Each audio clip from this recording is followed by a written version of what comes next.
खोपोली येथील कुमारमीत विनोद जैन याचा मुंबई-पुणे रस्त्यावर दुर्दैवी अंत झाला।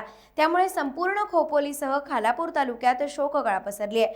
मीत विनोद जैन हा खोपोली येथे राहणारा युवक आहे।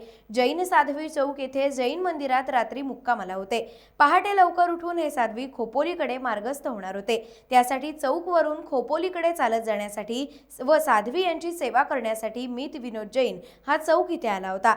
सकाळी चौक जैन मंदिरातून निघाल्यावर मुंबई-पुणे रस्त्यावर आसरे गावच्या स्टॉप जवळ आल्यावर समोरून येणारी रिक्षा क्रमांक MH47 AZ 3625 हिने मीतला जोरदार टक्कर दिली आणि त्याचा मृत्यू झाला। तातडीने मीतला चौक येथील ग्रामीण रुग्णालयात दाखल करण्यात आलं, पण त्याला मृत घोषित करण्यात आलं होतं। साध्वी यांना कोणतीही इजा झाली नाही। त्यांनी आपला पुढील प्रवास चालू ठेवला। चौक येथे शवविच्छेदन केल्यानंतर मीत याचा मृतदेह खोपोली इथे घेऊन जाण्यात आला।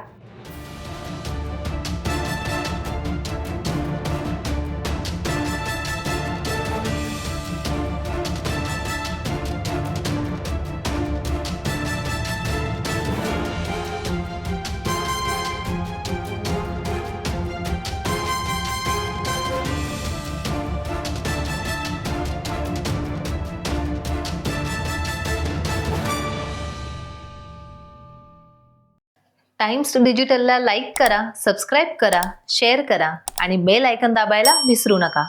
पाहत रहा टाइम्स डिजिटल।